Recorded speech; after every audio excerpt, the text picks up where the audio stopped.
sahibatah au sahibahuma illa adkhalatahul jannah. Kata Rasulullah, tiada seorang lelaki pun yang dia memiliki dua orang anak perempuan. Bahkan kalau kita tengok hadis ni, Nabi kata tudriku lahu ibnatan, dia memiliki dua anak perempuan, sama ada anak dia sendiri mungkin ataupun anak orang lain, yang dia buat baik kepada dua orang anak perempuan yang masih kecil. Dia buat baik kepada mereka berdua selama dia hidup dan bersama dengan dua anak perempuan tadi. Kata Nabi, illa adkhalatahul jannah, dia buat begitu, balasan dia tak lain tak bukan, kata Nabi, illa adkhalatahul jannah, dua orang anak perempuan tadi akan memasukkan lelaki ini ke dalam syurga. Subhanallah, sampai Nabi menjadikan wanita pula yang memasukkan orang lelaki ke syurga. Adkhalatahul jannah, maknanya kerana sebab orang lelaki tadi buat baik ke kedua orang anak perempuan ni tadi, baiknya dia terhadap dua orang anak perempuan dia, dua anak perempuan dia ini akan menyebabkan dia memasuki syurga Allah Subhanahu Wa Taala. Maka kalau kita boleh buat soalan, betul ke orang perempuan memasukkan orang lelaki ke syurga? Ya, berdasarkan hadis ni. Kita buat baik ke dua anak perempuan kita ataupun dua anak perempuan orang lain yang masih kecil, sampailah dia besar, sampailah kita berjaya menjaga mereka dengan baik, apa balasan dia? Kata Nabi, balasannya adalah mereka berdua akan memasukkan kita ke dalam syurga Allah Subhanahu Wa Taala. Ini perbuatan baik itu membawa kepada syurga. Dan satu hadis yang mungkin tajuk terakhirlah, kita ada 3 tajuk besar tadi tentang bagaimana Islam meninggikan darjat golongan wanita. Saya memetik satu hadis yang diriwayatkan oleh Sayyidina Ibnu Majah, yang turut diriwayatkan oleh Imam Bukhari dalam kitabnya Al-Adab Al-Mufrad. Hadis yang diriwayatkan oleh seorang sahabat Nabi yang namanya Suraqah bin Malik. Ma'ruf Sayyidina Suraqah bin Malik, yang mana mengejar Nabi masa peristiwa hijrah. Masa Nabi hijrah, dia kejar Nabi nak dapat tawaran 100 ekor unta. Tapi akhirnya dia tak jadi sebab nak kejar Nabi. Setelah dia melihat mukjizat Nabi SAW, dia tahu Nabi memang tak akan dapat untuk ditangkap. Dan akhirnya Nabi janji dia untuk bagi gelang Maharaja Parsi. Dia meluk agama Islam lambat. Selepas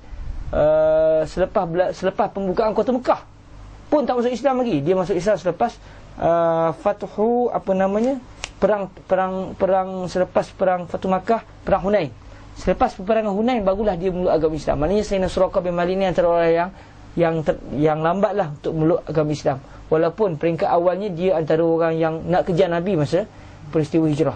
Okey, hadis yang diriwayatkan oleh Sayyidina Suraqah bin Malik ini berbunyi, An Suraqah bin Malik radhiyallahu taala anhu, anna Nabiy sallallahu alaihi wa alihi wasallam qala, ala adullukum ala afdalis sadaqah. Kata beliau, Nabi SAW sabda, nak tak saya tunjukkan kepada kamu sebaik-baik sedekah? Mau tak saya tunjukkan kepada kamu sebaik-baik sedekah? Sebaik-baik kita bagi sedekah, bagi pemberian, bagi sumbangan, apa yang terbaik? Kata Nabi SAW, ibnatuka mardudatun ilai, anak perempuan kamu dikembalikan kepada kamu, laisa laha kasibun ghairu, anak perempuan kamu tadi langsung tidak memiliki orang yang dapat bagi duit kepada dia melainkan kamu. Lepas tu kamu bagi pula duit ke dia, itulah sebaik-baik sedekah. Nabi kata anak perempuan kamu dikembalikan kepada kamu.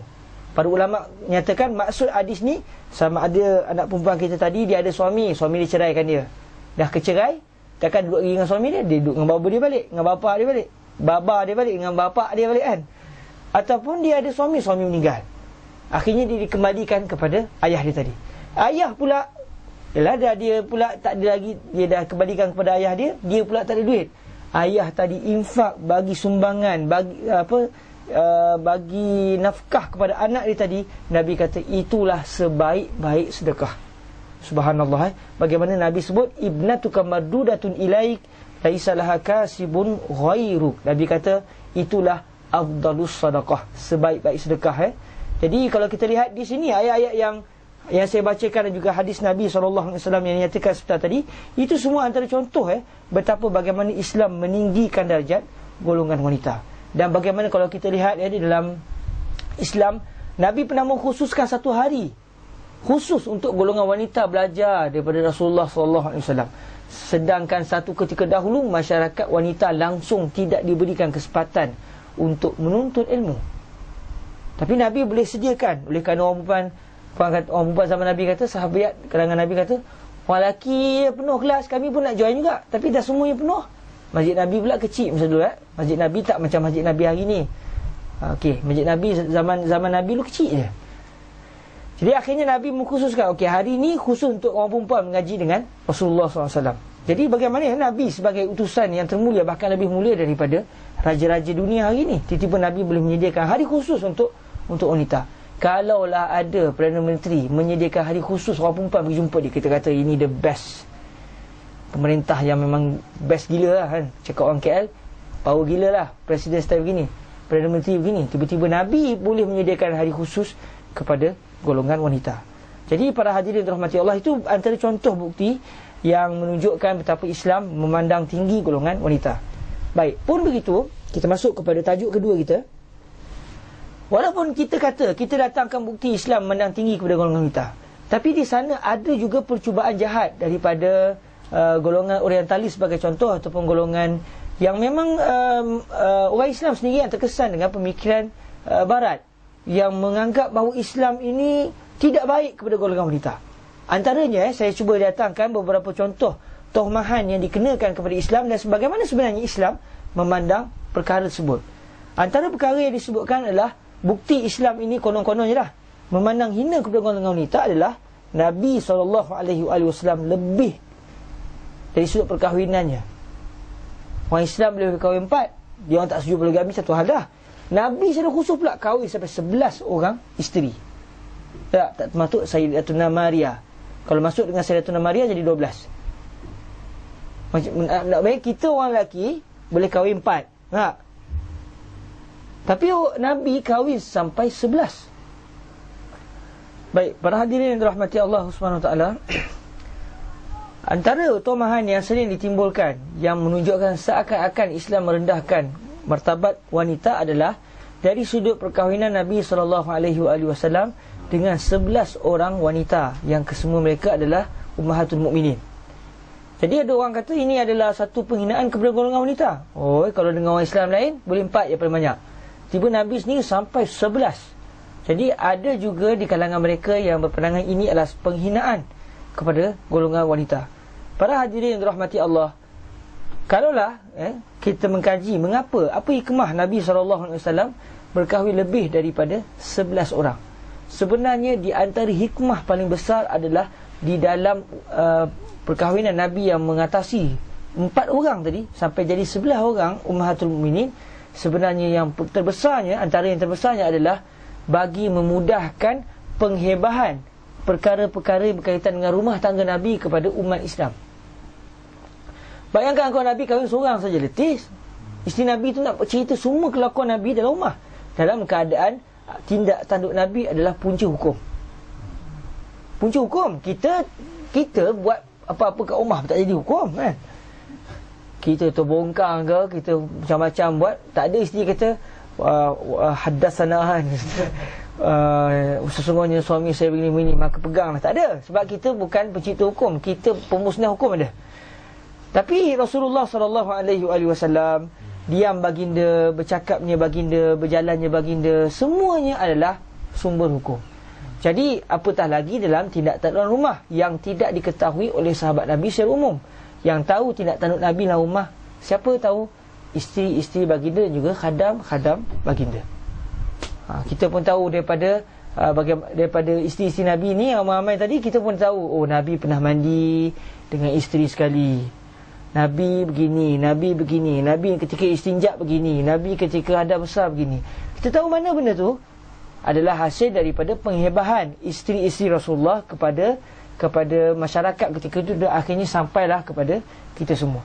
Jadi di antara hikmah terbesar mengapa Allah Ta'ala mengizinkan kepada Rasulullah untuk berkahwin lebih adalah memudahkan penghebahan hal berkaitan dengan Rasulullah, khususnya dalam rumah, kepada umat Islam yang lain. Kalau seorang, dua, tiga, 4 orang je sini Nabi letih, memang tak buat kerja lain, menceritakan orang je, Nabi ini buat begini, Nabi ini buat begini.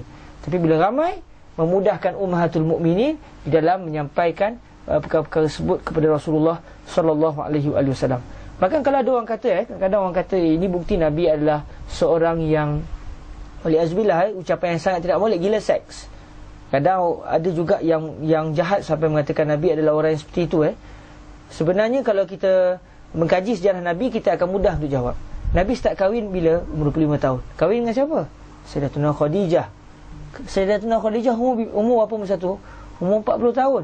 Ada juga orang yang menafikan yang tersebut. Sayyidatuna Khadijah bukan umur 40 tahun. Yang betulnya memang 40 tahun. Sebab ada orang kata tak boleh terima. Orang umur 40 tahun ni macam mana? Patutnya dah menopause dah. Payah bila kita bandingkan keadaan kita, kita nak samakan orang dulu pun macam kita. Kita teruk, orang dulu pun teruk kot. Kita menopause umur 30, orang dulu pun sama begitu kot. Kita bandingkan orang dulu dengan kita, salah. Itu adalah satu pendirian salah. Tapi perubahan zaman itu membawa kesan sebagai contoh, Sayyidatuna Khadijah kahwin dengan Rasulullah ketika Sayyidatuna Khadijah umur 40 tahun. Tapi anak-anak Nabi semua daripada Sayyidatuna Khadijah. Mereka seorang je, iaitu Sayyidina Ibrahim. Anak Nabi yang namanya Ibrahim daripada hamba wanita Nabi yang namanya Maria Al-Qibtiyah. Okay? Selain tu semua anak-anak Nabi daripada zuriat Sayyidatuna Khadijah binti Khuwailid radhiyallahu taala anha wa ardaha, ummul mukminin radhiyallahu taala anha wa ardaha. Jadi kalau kita tengok Nabi kahwin dengan Sayyidatuna Khadijah, Nabi umur 25 tahun, Sayyidatuna Khadijah umur 40 tahun. Sayyidatuna Khadijah pernah kahwin dengan orang lain tak sebelum tu? Pernah. Nabi kahwin dengan janda. Baik, berapa lama Nabi kahwin dengan Sayyidatuna Khadijah? 25 tahun. Rasulullah bersama dengan Sayyidatuna Khadijah sampai Sayyidatuna Khadijah wafat dalam usia 65 tahun. Ketika wafatnya Sayyidatuna Khadijah, Nabi ketika itu usia bila? 50 tahun. Nabi hidup sama dengan Sayyidatuna Khadijah selama 25 tahun. Baik, bagaimana masyarakat Arab? Masyarakat Arab memandang tiada masalah orang lelaki kahwin lebih 10, 20, 30, tak ada masalah. Nabi kahwin tak lebih? Tidak kahwin lebih. Orang Arab marah tak kalau Nabi kahwin lebih? Tiada masalah. Baik, bilakah seorang lelaki itu memuncak nafsunya? Kalau kita bincang pasal isu nafsu, umur 50 tahun pun dah muncak? Dah. Tanyalah kawan-kawan lelaki yang ada kan, semuanya umur 50 tahun tak fikir rasa, tak larat dah kan. Yang ni fikir, oh time 25 tahun, 26 tahun. Sebab tu kalau kita tengok masalah kebejatan akhlak banyaknya berlaku pada golongan muda. Sebab masa itulah masa nafsu tengah memuncak. Jadi kalaulah Nabi seorang yang seperti yang disangkakan, ma'azallah, maha suci Tuhan, Allah tidak akan jadi Nabi kan seperti itu. Tapi kalaulah Nabi seperti itu, maknanya Nabi sepatutnya kena kahwin lebih. Dalam tempoh Nabi umur 25 tahun, 26, maknanya sepatutnya Sayyidatuna Khadijah masa hayat Nabi menjadi isteri yang pertama kepada isteri-isteri yang lain. Tapi Rasulullah dalam tempoh 25 tahun langsung tak kahwin dengan mana-mana orang wanita. Sampailah Sayyidatuna Khadijah wafat. Lepas tu Nabi baru kahwin lebih lepas tu. Kahwin pula dengan bekas janda orang, yang kematian suami, yang anak-anak ramai tak ada siapa nak jaga, Nabi kahwin. Dengan yang lebih berusia daripada baginda lagi. Jadi kalau kita tengok Nabi berkahwin, semua mereka, semua isteri Nabi yang dikahwini oleh Nabi, kesemuanya pernah dikahwini oleh lelaki lain. Melainkan Sayyidatuna Aisyah radhiyallahu taala anha wa ardaha. Yang lain semuanya pernah menjadi suami orang lain, yang kematian suami dan sebagainya. Jadi agak-agaklah kalau Nabi seorang yang seperti itu, sepatutnya tidak jadi begitu. Tapi bila Nabi dalam tempoh yang panjang berkahwin dengan Sayyidatuna Khadijah, orang Arab pula tak ada masalah kahwin lebih, Nabi tak kahwin pula lebih. Adakah akal yang waras akan mengatakan Nabi kahwin lebih atas dasar perkara-perkara yang tidak baik, atas dasar seksual dan sebagainya? Jadi orang Islam yang memahami sejarah Nabi akan mudah untuk menjawab bahawa sebenarnya Nabi berkahwin lebih bukan atas dasar seksual. Kalau tidak, Nabi kahwin sepatutnya lagi banyak masa hayatnya Sayyidatuna Khadijah. Dan Nabi berkahwin lebih, antara hikmahnya adalah untuk memudahkan penghebahan hal ehwal kehidupan Nabi dalam rumah kepada umat baginda sallallahu alaihi wasallam. Baik, antara tomahan yang kedua yang dikatakan kononnya Islam ni merendahkan martabat wanita adalah perkahwinan Rasulullah dengan Sayyidatuna Aisyah dalam usia Sayyidatuna Aisyah 6 tahun. Nabi kahwin dengan Sayyidatuna Aisyah ketika usia Sayyidatuna Aisyah 6 tahun, dan Nabi bersama dengan Sayyidatuna Aisyah dalam usia Sayyidatuna Aisyah 9 tahun. Hadis ini diriwayatkan oleh Al-Imam Al-Bukhari.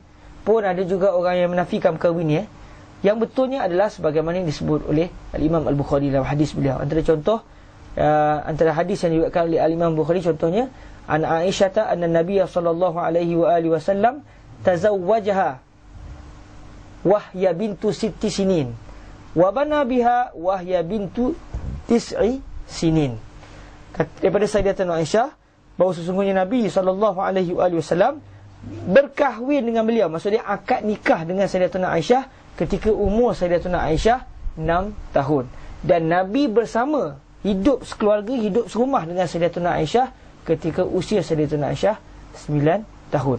Jadi ada orang kata ini satu penghinaan kepada wanita. Umur 9 tahun, budak umur 6 tahun kahwin awal. Lepas tu umur 9 tahun dah hidup bersama sebagai suami isteri dalam satu rumah. Ini penghinaan kepada wanita. Jadi adalah orang cuba nak defend Nabi dengan cara sebenarnya Sayyidatina Aisyah kahwin dengan Nabi bukan umur 9 tahun, tapi 16 tahun sebenarnya. Jadi sebenarnya yang tepat memang Sayyidatina Aisyah kahwin dengan Nabi dalam usia 6 tahun, akad nikah 6 tahun, dan hidup sebagai suami isteri dengan Rasulullah ketika beliau berusia 9 tahun. Cuma para hadirin dirahmati Allah SWT, sebenarnya kalau kita lihat ya, wanita umur 9 tahun satu ketika dahulu tak macam wanita 9 tahun hari ni. Sebab tu Imam Syafi'i mengata aqallul haid 9 sinin. Wanita paling sikit haidnya, paling cepat datang haid umur 9 tahun. Saya nak tanya orang Malaysia, orang perempuan, ada tak orang perempuan yang datang haid 9 tahun? Mana ada? Tak adanya kan. Wala jahannam ya gamaknya. Jahannam umur tingkatan 1, tingkatan 2 itu biasa-biasa begitulah. Okey, kalau kita nak kata kita sama dengan orang dulu, maka semestinya sepatutnya tak ada orang perempuan yang datang haid umur 9 tahun. Tapi berlaku orang zaman dulu, orang dulu 9 tahun. Bahkan menurut Fadilatul Syekh Yusri sebagai contoh, orang perempuan 9 tahun satu ketika dahulu memang dah jadi memang anak perawan yang memang boleh kahwin sangat dah.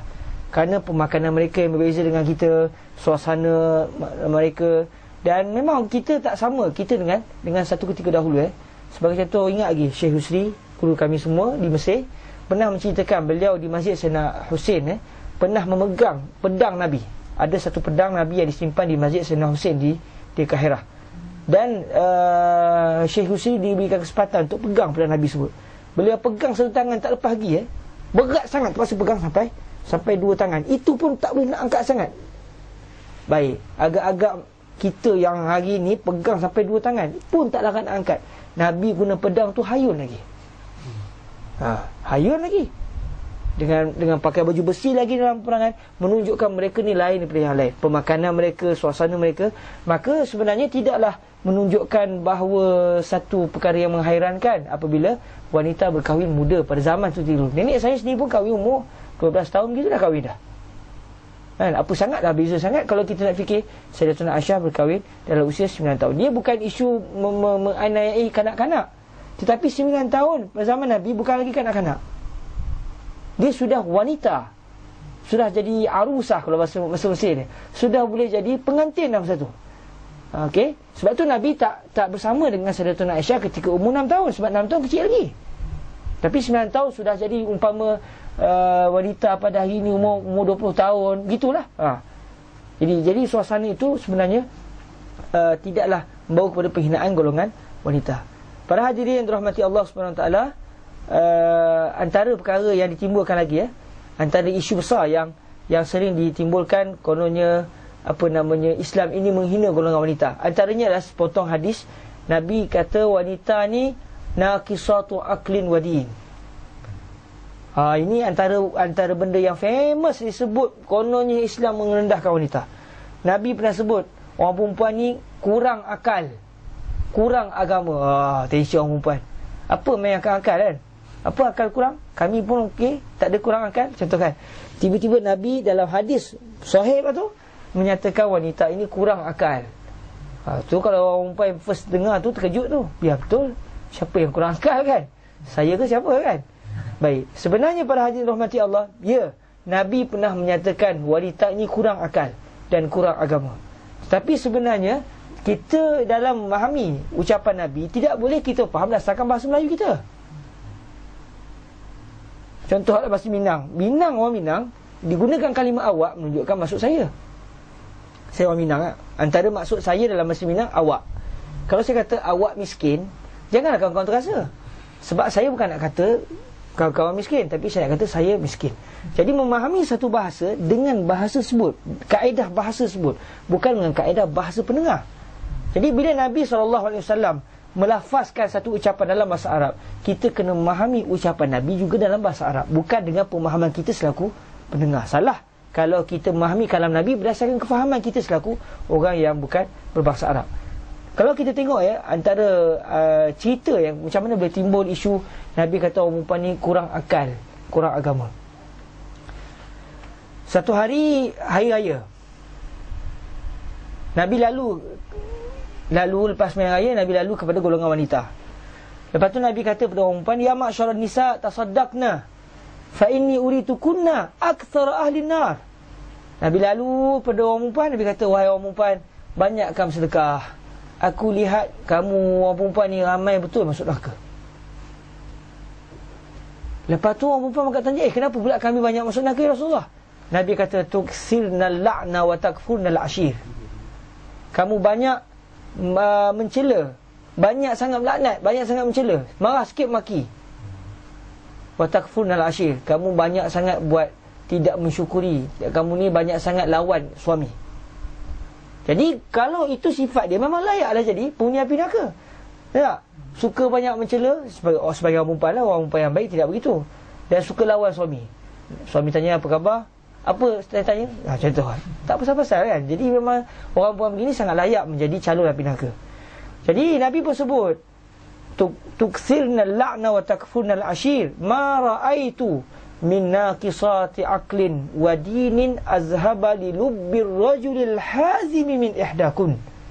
Nabi kata, aku tidak pernah, saya langsung tidak pernah melihat seorang wanita, saya tidak pernah pun melihat ada wanita yang lemah akalnya, yang kurang akalnya dan kurang agamanya dapat mencairkan hati seorang lelaki yang power, melebih daripada kamu semua. Itu asal hadisnya. Asal hadisnya. Nabi lalu, lepas tu Nabi kata, banyakkan sedekah, aku lihat kamu banyak masuk neraka, wahai orang perempuan.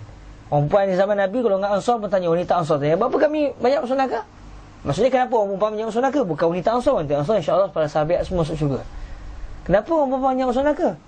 Nabi kata orang perempuan banyak sangat cela, sikit maki. Orang perempuan yang tak beriman, dan banyak lawan suami. Lepas tu Nabi kata, ma ra'aitu min naqisati aqlin wa dinin azhaba li lubbir rajulil hazimi min ihdakun.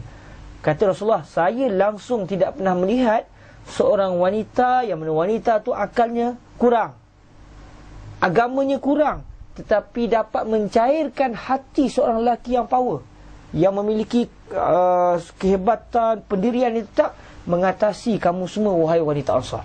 Jadi sebenarnya para hadirin rahmati Allah, kalau kita baca cerita ni, sebenarnya bukan penghinaan, bahkan sebenarnya pujian pula kepada golongan wanita.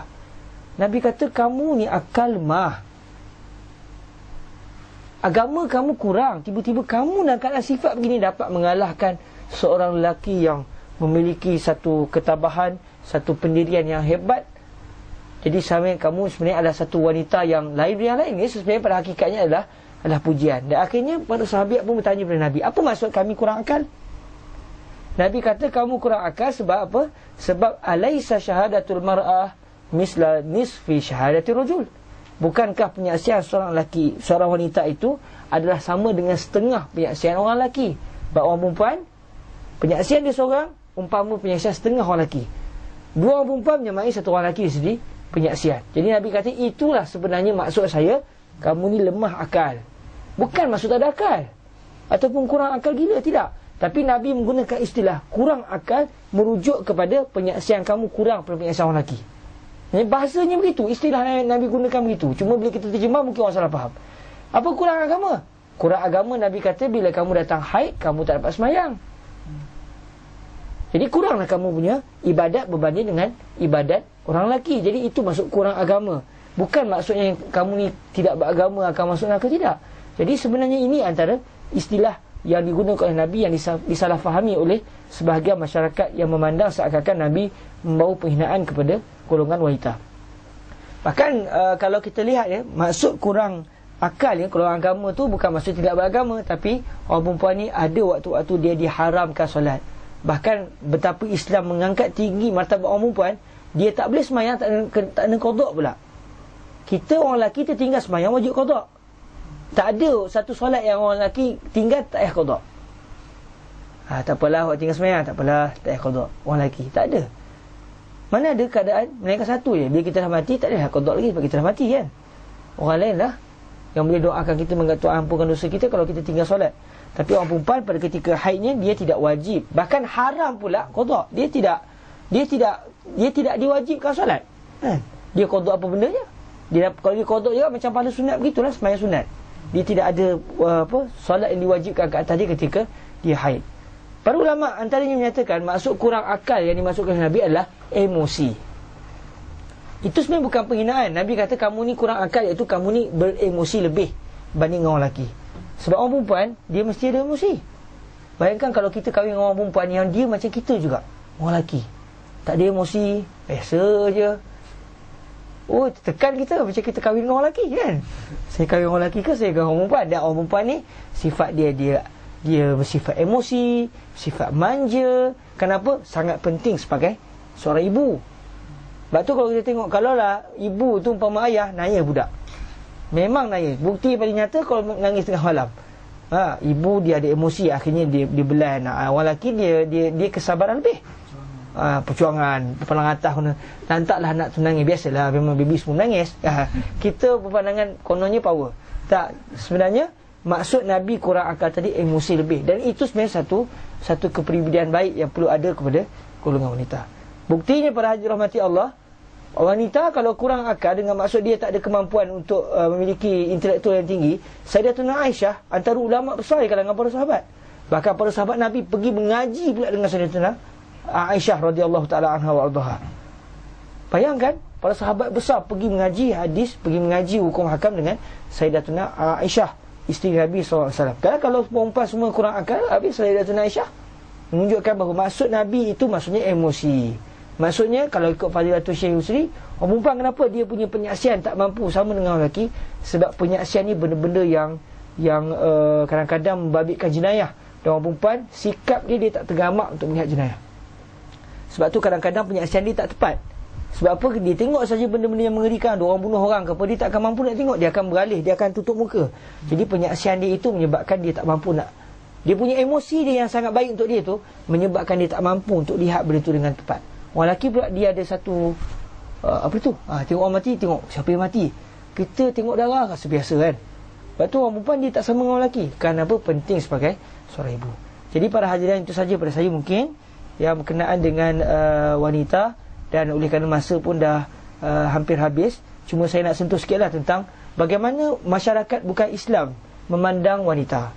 Antaranya lah dalam masa yang berbaki, sebagai contoh dalam peraturan Manu, kalau kita biasa dengar Qanun Manu dalam bahasa Arabnya, peraturan yang diamalkan oleh masyarakat India purba. Mereka berpandangan wanita ini dia tidak akan memiliki kebebasan. Dia tak memiliki kebebasan. Dia hendaklah berada di bawah tanggungjawab, mesti di bawah kekangan bapa dia ataupun suami dia. Kalau bapa dia mati, suami dia mati, anak lelaki dia yang akan kawal dia. Dia tak ada memiliki kebebasan. Bahkan yang paling mengerikan, kalau suami dia mati, dia akan turut sama dibakar bersama dengan mayat suami dia. Bab penghinaan. Isteri mati, suami tak kena bakar pula kan? Suami boleh kahwin lain. Tapi kalau suami mati, isteri yang hidup hendaklah dibakar bersama-sama dengan mayat suami dia. Itu penghinaan kepada golongan wanita yang berlaku dalam peraturan Manu yang diguna pakai oleh masyarakat India purba. Antaranya lagi, kalau kita ingat dalam Old Testament dalam kononnya Taurah lah yang diimani oleh masyarakat Yahudi dan Kristian pada hari ini, mereka dalam sebagai contoh dalam Sifrul Khuruj, dalam salah satu surah lah begitulah dalam Taurah, dinyatakan dalam Sifrul Khuruj 21:7 dinyatakan bagaimana seorang suami, seorang lelaki, dia boleh menjual anak perempuan dia. Disebut dalam bahasa Arabnya, dalam Taurah dalam bahasa Arab atau Old Testament dalam bahasa Arab, iza ba'a rajulun ibnatahu ka'amatin fa innaha la tutlaqu hurratan kama yutlaqul abdu. Apabila seorang lelaki menjual anak perempuannya seperti seorang hamba, maka anak perempuan ini tidak akan dapat dibebaskan sama sekali, berbeza dengan hamba yang boleh dibebaskan. Jadi sampai ke tahap tu, dalam pemikiran Yahudi yang diabadi kononnya, itu adalah pandangan Tuhan, itu adalah firman Allah, kononnya dinyatakan seorang lelaki, seorang bapa boleh menjual anak perempuannya, jual jadi hamba. Dahlah jual satu hal. Lepas tu kalau dia dah dijual saja, dia memang tidak akan dapat dijadikan, dia tidak akan dapat dibebaskan sampai bila-bila. Itu disebut dalam Sifrul Khuruj, ya.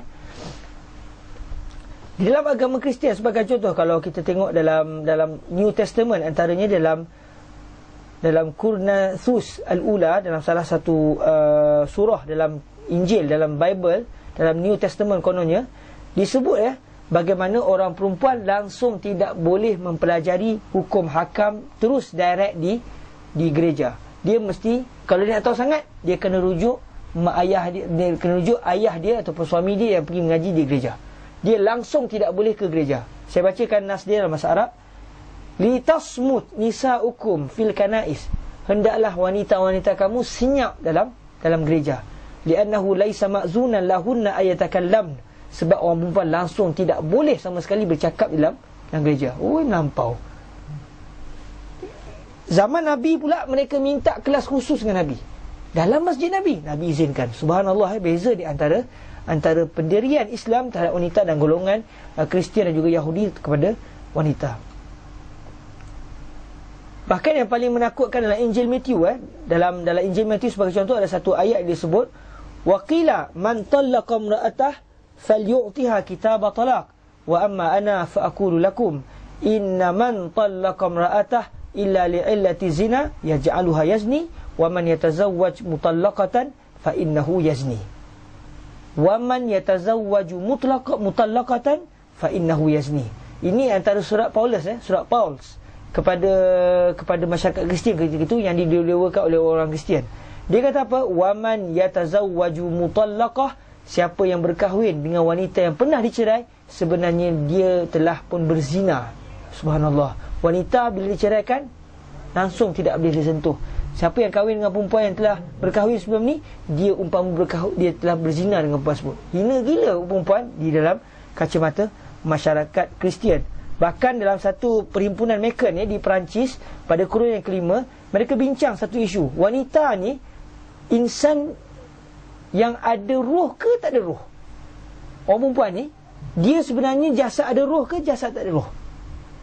Oh, subhanallah, kalau kita biar betul. Tapi kalau tak ada roh macam mana? Tapi sampai ke tahap tu, yang dibincangkan siapa? Puak-puak gereja, golongan padri Kristian dalam kurun yang kelima di Perancis, di perhimpunan di satu tempat namanya Macon. Mereka membincangkan adakah sebenarnya wanita ini jasad yang mempunyai roh atau jasad yang tidak mempunyai roh. Berlakulah perdebatan. Keputusannya apa? Wanita adalah jasad yang tidak mempunyai roh, melainkan seorang wanita saja, iaitu Sayyidatuna Maryam. Sayyidatuna Maryam, ibu Nabi Isa saja manusia perempuan yang ada roh. Perempuan lain hakikatnya macam tak ada roh. Dia macam binatang gitu lah. Itu perangan yang dipegang oleh padri pada kurun yang kelima satu ketika dahulu. Sangat menakutkan. Tapi alhamdulillah Allah tinggikan darjat wanita sehingga mereka hari ini yang hatta bukan Islam pun dapat manfaat. Daripada mana mereka dapat manfaat tersebut? Daripada Islam. Wa ma arsalnaka illa rahmatan lil alamin. Apabila tradisi ataupun ketamadunan Islam membawa masyarakat Islam dan juga masyarakat bukan Islam ke arah keadilan, akhirnya hari ini orang bukan Islam, wanita sekalipun, mereka mendapat pengiktirafan ini. Dan sebenarnya pengiktirafan ini bukan daripada agama mereka. Kalau mereka buka amal sungguh-sungguh Taurat Injil, nanya mereka, orang perempuan dia kena talak, zina, tak boleh cakap langsung dalam gereja, belajar pun tak boleh. Itulah yang dipegang dalam asal Taurat juga Injil, yang